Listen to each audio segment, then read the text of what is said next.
여러분 안녕하세요. 산업재해라고 하면은 굉장히 어렵다라고 생각하시는 분들이 많이 계신 것 같아요. 그래서 오늘은 이런 오해를 깨고자 영상을 준비해 봤습니다. 산업재해 관련해서 어렵지 않다 이런 생각을 이번 영상을 통해서 한번 해보셨으면 좋겠습니다.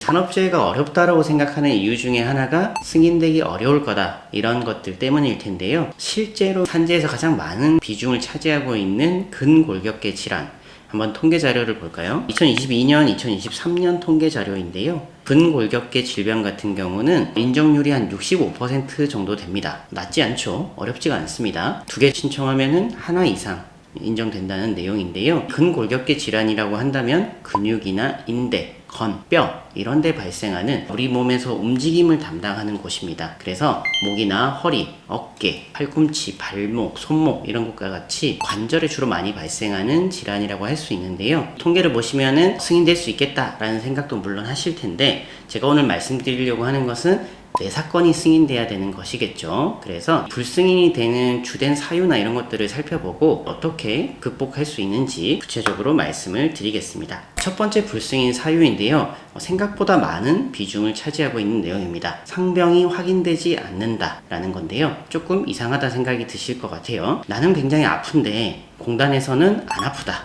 질병이 안 보인다. 이렇게 하는 것입니다. 근골격계 질환 같은 경우는 정형외과나 신경외과 전문의가 이 질환이 있는지를 확인을 하고 그 다음에 심사를 합니다. 그러다 보니까는 상병이 확인되지 않는다라고 해버리면 사실상 승인되기가 어려운 거죠. 이런 문제가 많이 발생하는 이유를 저희가 한번 살펴보니까 정형외과나 신경외과 같은 경우는 진단명이 굉장히 다른 경우들이 많습니다. 이 선생님이 볼 때는 이런데 이 선생님이 볼 때는 다른 것이죠. 뇌심혈관계 질환이나 직업성함 같은 경우는 상병 미확인 이런 걸로 불승인되는 경우가 없는데 근골이나 정신질환 같은 경우는 이런 사례가 좀 많이 있습니다. 제가 본 가장 심한 사례는 이분이 병원을 한 6군데 다녔는데요. 진단서를 보니까 다 다릅니다. 이 정도로 근골격계 질환에서 통증 호소와 다르게 진단명이나 이런 것들이 좀 차이가 날 때가 있는 거죠. 그래서 이런 사례 중에서 가장 많은 걸 저희가 보니까는 추간판 탈출과 팽윤에 대한 것입니다. 추간판 같은 경우는 우리의 척추뼈 사이에 있는 쿠션 같은 역할을 해주는데요. 이것이 자리를 벗어나게 되면 주변에 있는 신경이나 이런 것들을 자극을 해서 몸이 좀 불편합니다. 방사통, 저림 이런 것들이 발생을 하는데요. 팽윤 같은 경우는 완전히 탈출은 하진 않았지만은 통증은 여전히 발생을 합니다. 그래서 내가 분명히 주치의한테 물어봤을 때는 탈출입니다 라고 했는데 공단에 산재를 신청했더니 팽윤입니다 라고 하면서 불승인을 하는 거죠. 그래서 MRI 판독할 때 의사들마다 차이가 좀 있다라는 점을 여러분들이 아시고 병원을 한 군데만 가는 게 아니라 한 2군데 정도는 가보시는 게 좋습니다. 그래서 영상 찍고 나서 또 영상 CD를 들고 다른 병원에 가서도 판독을 한번 해주세요 라고 해가지고 소견을 받아두는 게 좋겠죠. 그래야 산재 신청할 때 나중에 불승인이나 이런 가능성을 줄일 수가 있습니다. 두 번째 사유는 노화에 의한 퇴행성 상병이다 라고 해서 불승인 되는 경우인데요. 상병에 대한 이견이 없을 때는 이 사유가 가장 많습니다. 퇴행성. 근육이나 관절 같은 경우는 많이 사용하면 당연히 노화가 되겠죠. 그리고 나이가 들면 노화가 또 발생을 합니다. 근데 남들보다 속도가 훨씬 더 빠르게 노화가 되는 경우에는 우리가 산재다 라고 할 수가 있는데 그러다 보니까 근골격계 질환은 업무적 요인이 100%라고 볼 수는 없습니다. 자연 노화에 대한 원인도 있기 때문에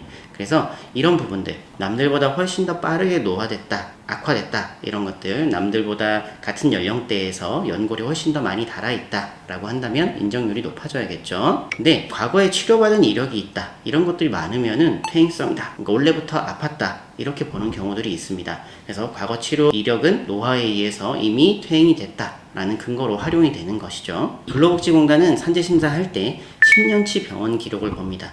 그래서 내가 10년 동안 정형외과나 한의원에 가서 시술이나 치료를 받은 이력이 있다면 적극적으로 소명을 해야 됩니다.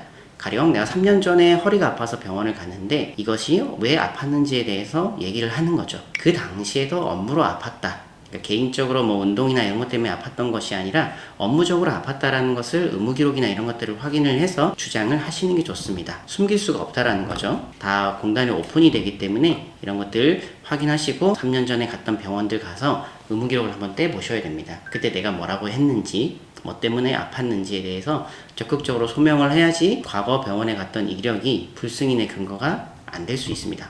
오늘은 근골격계 질환에서 불승인이 되는 주된 사유, 상병이 보이지 않는다, 그리고 노화에 의한 대행성이다 라는 주장에 대해서 어떻게 좀 대응할 수 있는지에 대해서 말씀을 드렸습니다. 아무래도 처음에 신청해서 승인되는 게 가장 좋기 때문에 최대한 불승인 될 가능성을 줄이는 게 좋겠죠. 그래서 영상 보시고 나서 본인 사유 상황에 한번 적용을 해보시고 좀 더 궁금한 부분이 있으시면 댓글 남겨주시면 제가 답변 드리도록 하겠습니다.